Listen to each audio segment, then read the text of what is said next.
I have I call this my dinner That's hanky kind of a shirt. ruffly. It's ruffly down at the bottom. Somehow we never plan to dress the same, but I walk in and it just seems like Doreen and Shannon and I always have the same color scheme. I call it the Vulcan mind melt. It's the Vulcan mind melt. The three of us are like, ooh, the Yeah. same. Anyway, So that is so fun. Miss Doreen today. Yes. No, we weren't 100% sure. We thought we were having her, and then we did not have her. But we had fun this morning anyway. Yeah, good. So, but we'll have her next week, and that'll be fine. Do we have you next week, or are you out? Actually, next week I am on a plane to Richmond, Virginia, which is where I basically grew up. Born in Winston-Salem, North Carolina, but raised mostly in Virginia. Okay. There's a mess of allspaws, though, down in North Carolina. A mess of all A mess spas. of them. Everybody in that state's related to me somehow.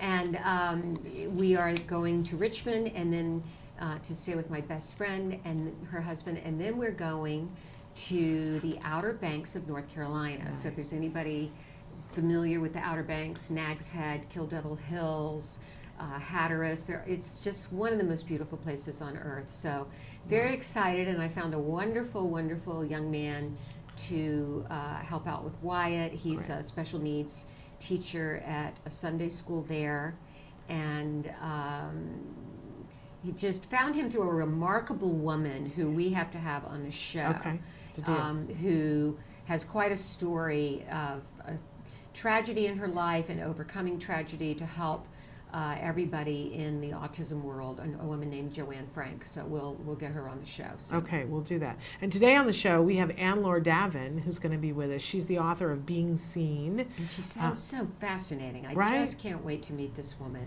You know the Nora Ephron thing that Nora would do at dinner parties, where you had to come up with 5 words to describe yourself. Right. And at different times in your life, different words. Of course. Like there was a time when we would not include mother in our list of things. Right. But when Anne-Laure talks to people, there are 3 things that she usually lets them know about herself out the gate. And one of them was that she was born in France. Okay. She emigrated here to the United States. She is on the autism spectrum, and she practices Zen. So those are the 3 things that she likes for people to know about her from the beginning. So I'd love to hear what the other 2 things were. I practice sacred word meditation every day. There you go. So and I know a lot about Zen too. But I wish I could practice twice a day. That's my goal, to get in my practice twice a day. Well, maybe while you're on your vacazione, you can. Maybe. Okay. Maybe it could happen. And I'm sad though that next week you won't be here because we're having Jess Block-Niren on the show, and I believe that she's bringing her son Royce, who is an amazing. We've had Jess before on the show. She's a mom who is a force in the autism world. Yes, she is. And such an amazing upbeat person. And Royce, I believe, is like 10 now. Oh, is he? And he has a book out. Royce has written a book. And he overcame cancer. He's a cancer survivor. Yes, which, we had her on the show when he was, I think he was just done with chemo. Right. But devastating. Yes, I was like, okay, you've got autism, that's enough. Mm-hmm. But autism and cancer. Yeah. And she talks about that extensively, and that's part. But Royce is out doing bicycle racing now at 10. He's a competitive bicycle racer. He's an amazing kid. Really? And she's an amazing mom. Let's be honest. Yeah, it kind of makes me feel like a slacker. Okay. Seriously, step into this, because all the things you do, are you kidding me? And I'm seeing this flyer that you've got of Y Art for Wyatt's art. How could you say that you're a slacker? You're running a national charity that helps millions of people. I'm going to slap her for all of you. Okay. But Y Art doesn't have a Facebook page yet. He doesn't have a website yet. Oh my goodness. Okay. But my son is just becoming quite the talented artist. He is the talented artist, and you're running the national charity, and let's remember. And I do have a ministry at my church. Okay, yes. That's one thing I'm very proud of. And a whole bunch of other things that you do for a whole bunch of people that we never talk about here. All right. Thank you. And it's only been 6 months since you lost your husband. For being the president of the Nancy Oswald Jackson Fan Club. I do appreciate that, my love. And the kick you in the And hit me pants. over the head with a shoe. Yes, okay. with the shoe. All right. In so the news. Grateful for reminders of all those things. I think we all tend to put ourselves down when you hear about these super parents, Yes, but you're one of them. Okay. So Anyway, Ann Laura, I can't wait to meet her. But let's try. Okay, so in the news, Shannon, I'm having a hard time with all these stories today. We I'm having a real hard time. We got some stories today. How bad do we want to start? Can we start with the North Miami shooting of Let's the go therapist? there. Because Let's all strap in and go there. I'm reading this story. The update on it makes me cry. Yeah. And so I don't really know how well I can talk about it because, first of all, I want to be very clear. I am a huge supporter of our men and women in blue. Yes. I believe 99.9% of police officers get into it for the right reasons. And when accidents happen, it's because of a confluence of events that can't be that couldn't be helped. Right. Just like the perfect storm, so to speak. Yes. And sometimes I think lack of training can come into play. Absolutely. But for the most part, I salute them. And Wyatt and I have a thing whenever we see police officers or firemen, we go over to them and we thank them. Lovely. So, Lovely thing to do. This shooting in Miami, as most of you know, that it happened when in North Miami last week, there was a young man with autism, 26 years old, who's in a group home. Yes. And he was out with his therapist, and the police responded to the 911 call. And which was not the one, the individual who was on the spectrum, the 26-year-old Arnaldo Soto, had wandered away from his group. Yes. And so they were out, and somebody had already found him, but there was a 911 call that did not involve them. Okay. That somebody called in and reported that there was a man in a parking lot with a gun threatening to kill himself. Mm-hmm. I don't know if there was a man in a parking lot with a gun or not. We haven't gotten official word on that. Okay. But that was what the police were responding to. And what they came across was Charles Kinsey, a therapist from the place, and Arnaldo Soto, who had a toy that he was holding in his hands. Yes. So immediately, Charles Kinsey tells the police all he has is a toy truck. As he's imploring, they call him Rios, or I think his full name is Arnaldo Eliad Rios Soto, as he implored Rios to sit still. I'm a behavior therapist at a group home. He very clearly says this on the video.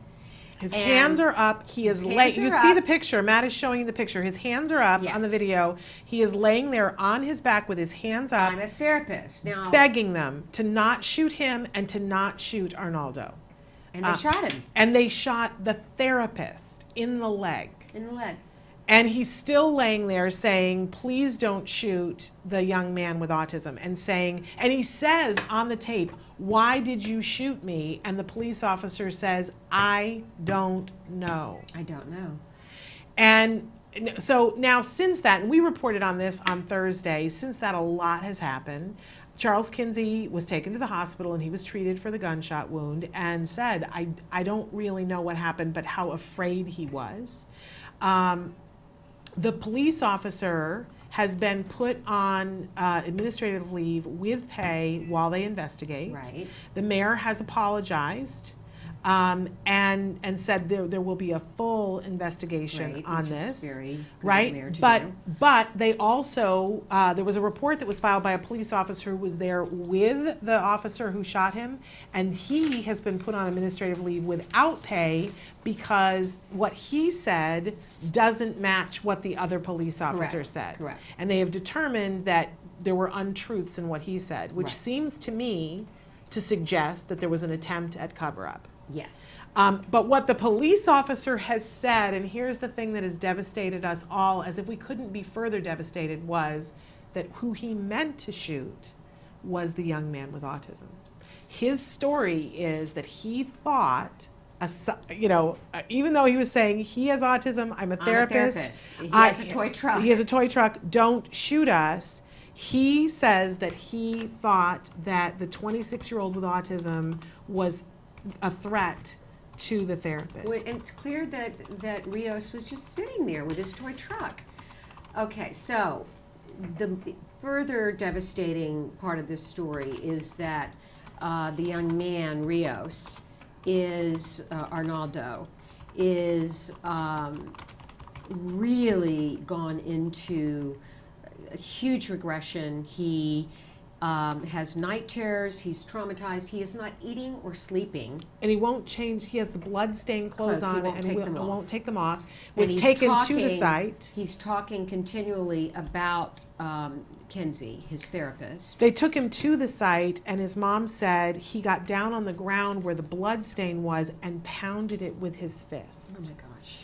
And because he can't get out of this cycle of feeling this, he was taken out of the facility that he was in and has now been put in psychiatric care. But I'm questioning whether the facility has the skills to deal with the trauma of what this young man is experiencing. Well, you know, it's pretty intense, and I don't know. You would have to have a really incredible expert who's prepared to deal with, you know, think this through. Oh, I have to help a young man who's traumatized with autism because his therapist got shot in front of him by the police. Yeah. Like, who has the degree in that? I don't know. Right? I mean, I'm sure that there are experts, who, you know, that can deal with this, but it shouldn't ever come up. No, and it's certainly not a situation that it's unique. It's one of a kind. It's horrifying. And I truly hope Arnaldo can get help, and that Kenzie, Mr. Kenzie, is going to be okay. What did they say about his injuries from the shooting?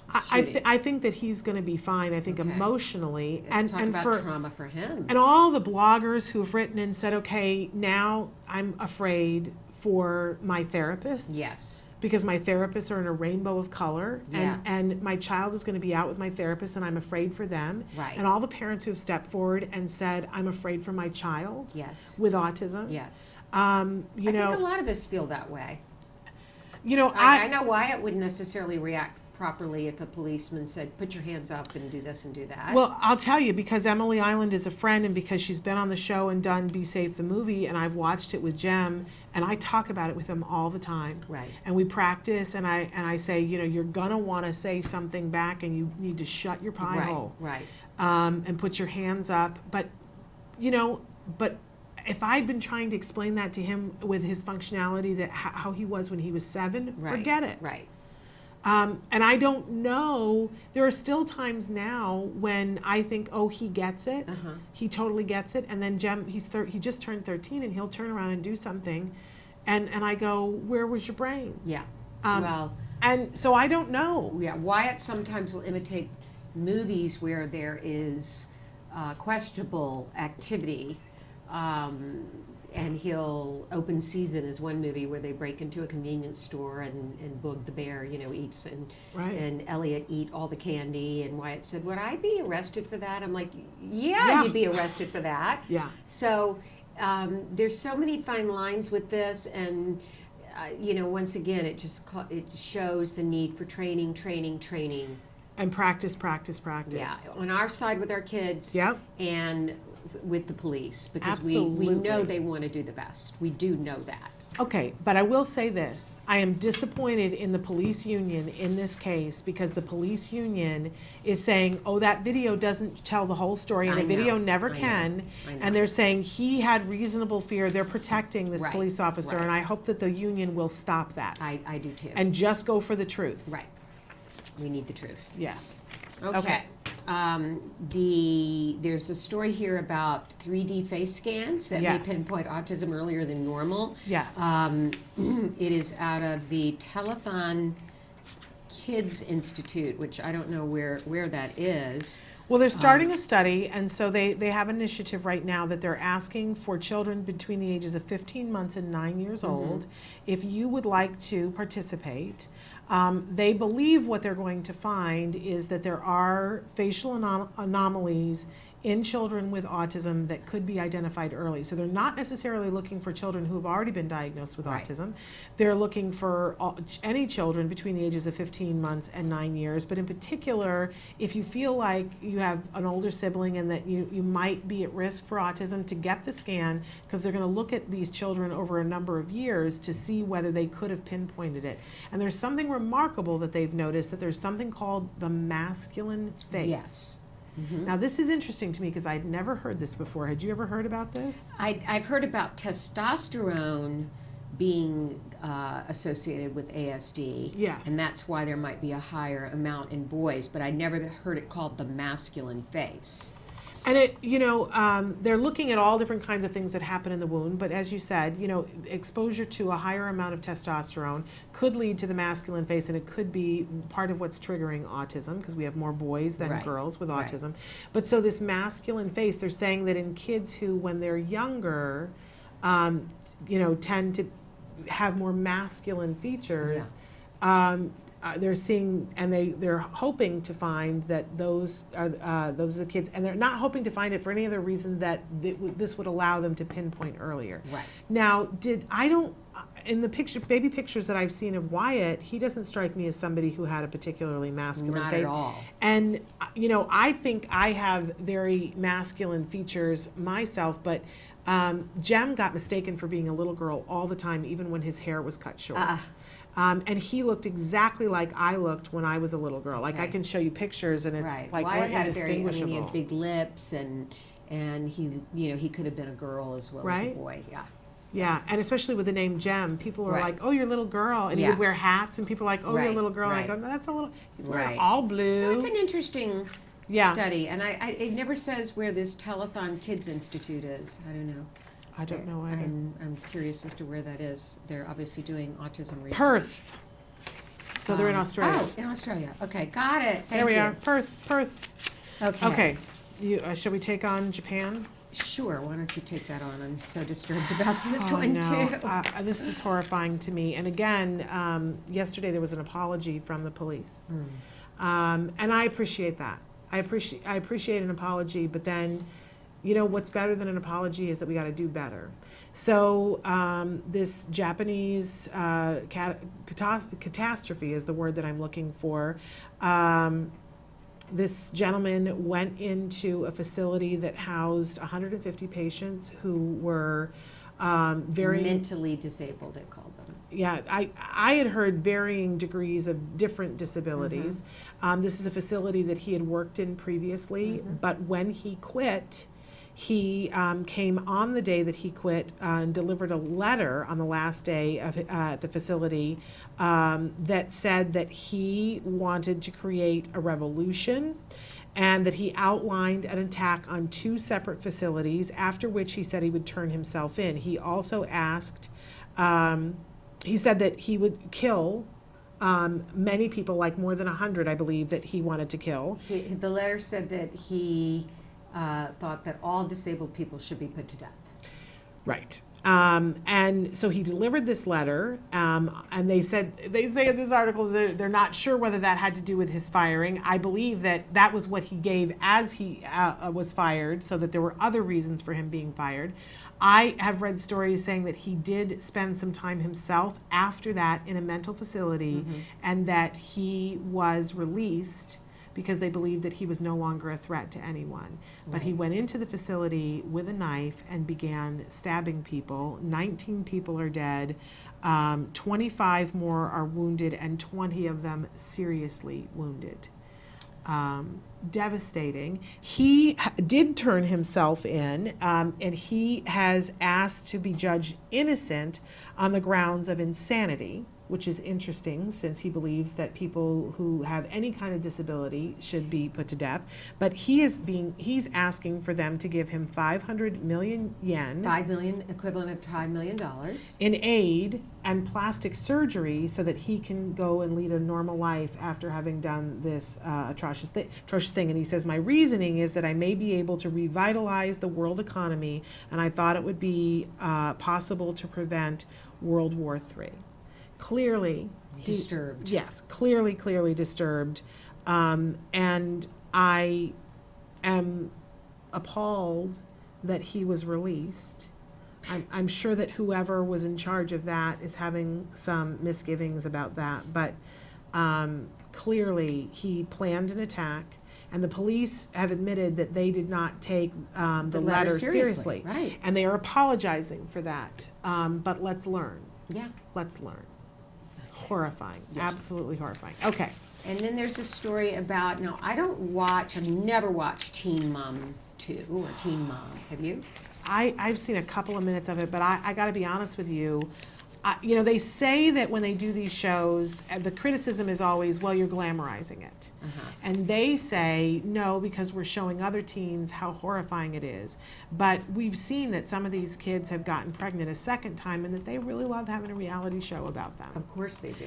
But They no, I get to be on the haven't. cover of tabloids. They get to People be... magazine. Yeah. They has get them on the money cover. for it. Yeah. So it definitely glorifies it. Seems like That's they're no giving question. a reinforcer for it. Well, this is from the HollywoodGossip.com, who you and I both take issue with the way they covered this. Why, yes. There are certain things that only trained professionals should determine. A photo Janelle Evans shared of her 2-year-old son, Kaiser, prompted some Instagram followers to wonder if the toddler was on the autism spectrum. The photo showed Kaiser lining up his trucks and scooters while watching TV, which his mom found adorable. This morning with Kai, smiley face, love my early mornings with him. He has them all lined up, LOL. And followers, this article says, saw this as an opportunity to diagnose the Teen Mom 2's son. I don't know if anybody has ever told you, but this kind of behavior in young children often points to being on the autism spectrum. One busybody wrote, not This is meant to quoting be, HollywoodGossip.com, not one meant to busybody. behave. Right. And another, I would be more worried that he can barely speak and he's over 2 years old. Good news, and this is sarcastic. A professional stepped in to offer his or her expertise, exclamation point. The little boy is over 2 years old and sounds like a 12-month-old with one-syllable utterances. He needs early intervention, period. I am a speech therapist. There are quite a few red flags with this child that any professional can see. Thankfully, other users thought this was a load of CRA, last letter you can fill in. All kids do that. Damn anything to criticize. Ever play with toy trains or cars? Just one example. Leave that baby alone. He's playing cars. Not everything has to be related to disability. And another, many children do this and not anywhere living with ASD. Today's lesson, don't take it upon yourself to spread medicinal wisdom on the internet, no matter what you've heard on the 11th hour of the Today Show.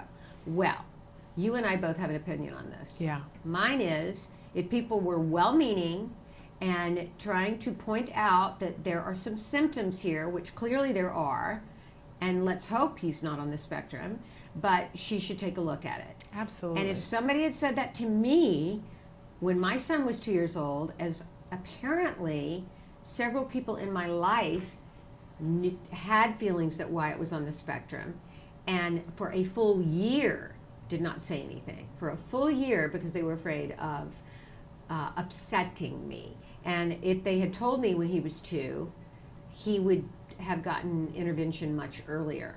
And I say to everyone when they say, I'm having such a hard time telling my friend or whatever, you could be literally saving that child's life. And you can say it in a loving, well-meaning way. There may be some, and you know what? If there's denial and anger, you know, you say, I really hope you don't take this the wrong way, but I'm just trying to, I'm well-intentioned here. And you can either take it or leave it.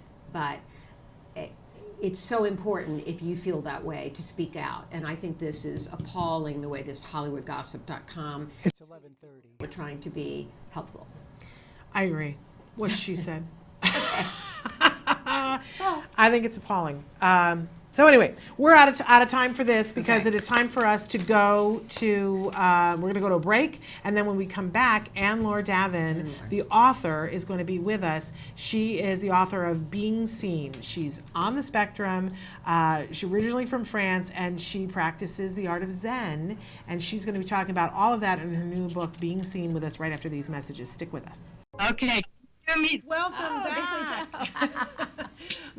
We're having some technical difficulties getting Anne-Laure with us, but I think we've got her now. I think we've got her. So Anne-Laure Davin is joining us via Skype, and there you are. We can see you now. Hello, Anne-Laure. And we were saying Hello, but I can't see you. hello. No, Oh, you can't see us, but don't worry about That's it. You okay. can hear us. That's But all that everybody matters. can see you, and you look beautiful.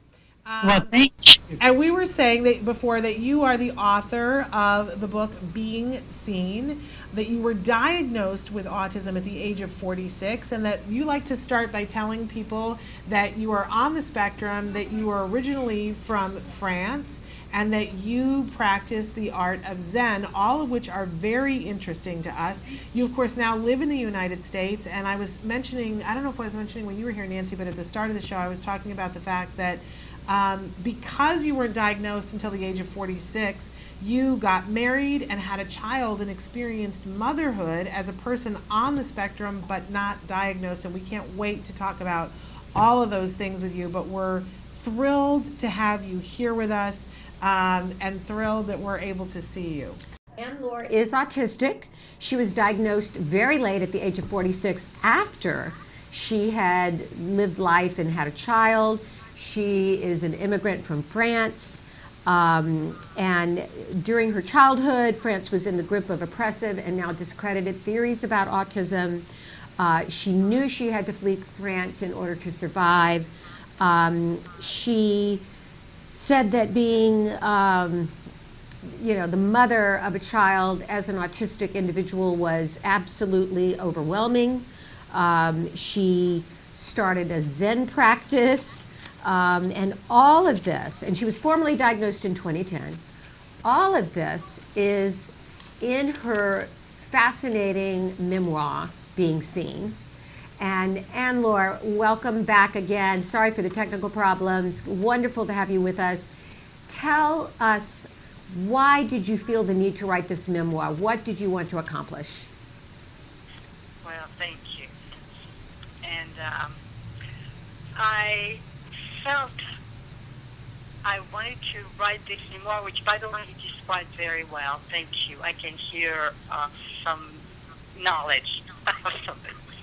So I wrote the memoir because at the time when I started it, I felt I had so much to say, and I did not know how to say it.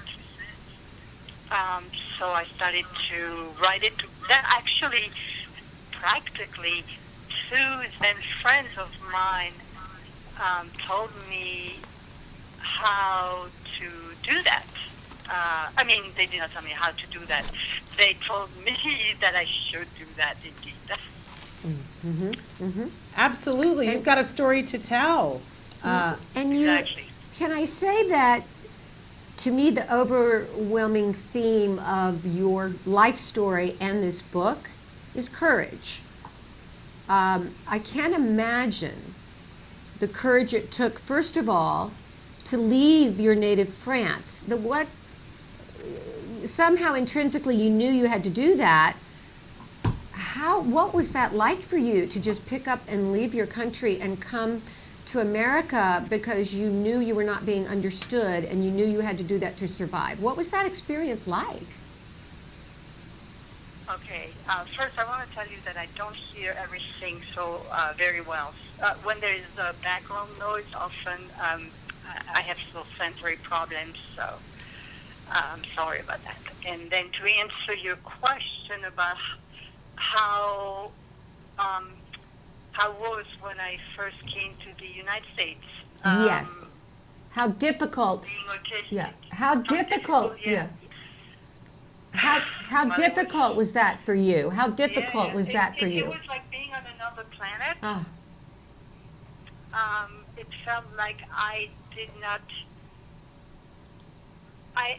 First, English is not my native language. So, and when I first arrived, I hardly understood anything.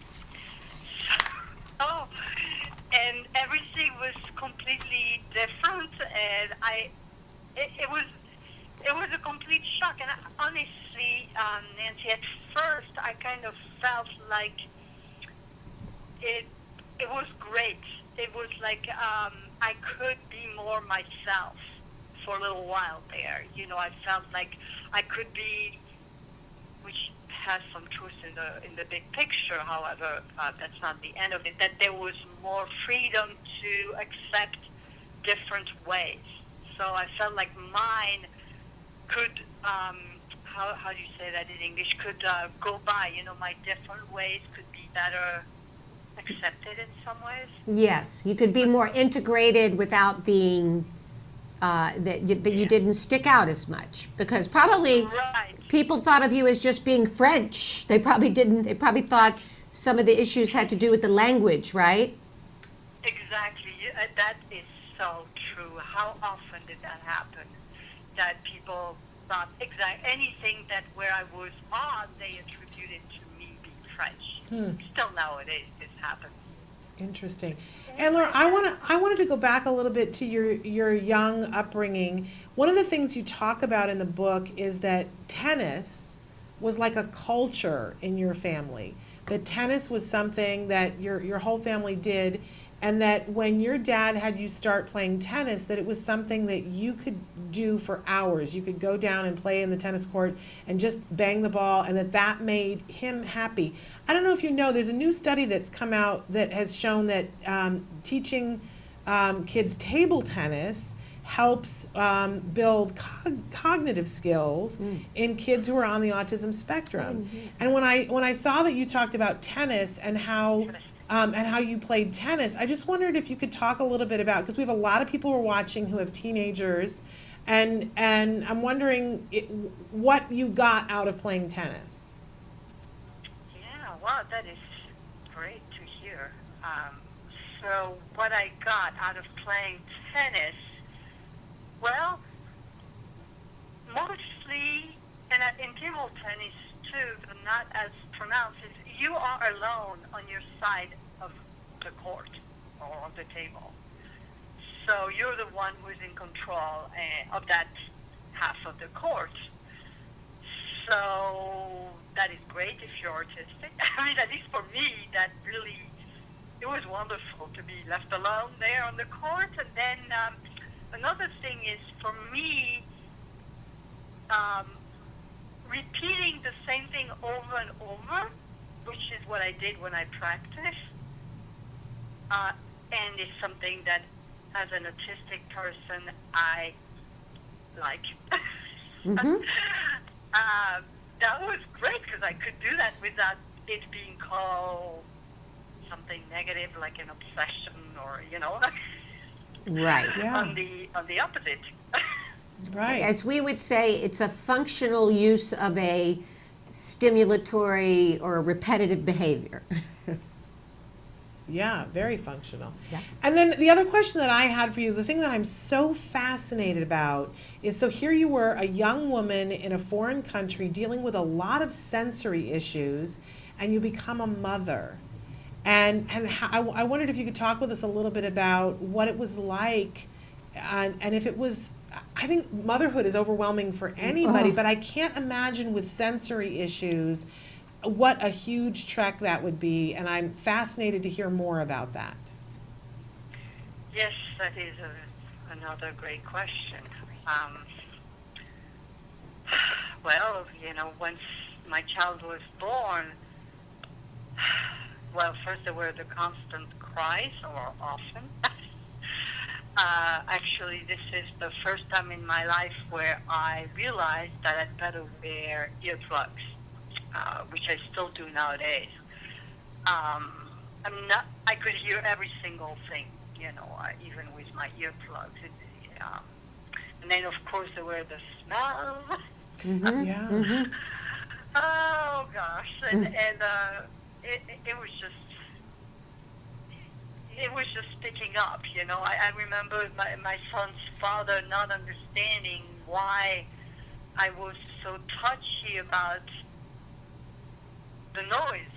I mean, it just became so acute that I could not even stand hearing him listening to the TV. He had to start putting earphones on. And everything... having a child, for me, I mean, I love my child like everybody else, and but the sensory part was just too difficult, and I was unable to basically be with my son for every single of his first 18 years. Right. I Let's, think. and Laura, let's tell people where they can get the book. They can go to AutoZen, AUTIZEN .wordpress.com to order your book. Is that correct? Yeah, actually now I have a website too. Okay, can you give us it the- might be faster. Yes, Just can you- go to my website, which is my name, AnnLoreDavin.com. Okay, ANLORDAVIN.com. Okay, Ann Laura, let's talk quickly because I think people are interested in knowing how did you make such a comeback? You had hit bottom, you had left France, you had your child, you were having such issues. How did you build your life back to go on to actually author this book and thriving? Oh, well, that was a miracle. I mean, I'm still so grateful about that. I still can't grasp how lucky I became. But I would say there were many things that helped, many. But the bottom line underneath everything is my Zen practice, in my opinion. I mean, that's very difficult to explain how so, but it's like it brings the wheel of my life back on its tracks. Mm-hmm. So Zen meditation, which you learned in San Francisco, Yes, that's when And- I first arrived 17 years ago. you started the practice, Correct. and it changed your life. Yes, completely. I mean, it did not happen overnight at all. And the Zen practice, it's like everything, it's a discipline. I mean, you have to keep at it. You know, How- like going to a gym. May I ask how often you practice a day? How many minutes a day? Well, at first, it was not as much as I do nowadays, okay? But nowadays, I'm up to sitting zazen. And for me, it's the biggest part of it. And I am up to 2 hours a day in the morning, basically. Well, if I don't have time, I'll do it later, too. But I love the morning. The morning is when I'm less likely to be distracted by all the stuff I got to do, you know? And how do you feel this is a practice that all of those with autism can benefit from? And if so, how might others access this? What would you suggest other people do? Yes, definitely. I think that everybody, not just people on the autism spectrum, can tremendously benefit from this. I mean, everybody, okay? And yes, for autistic people, too. I mean, it's huge. And how do you get by to do that?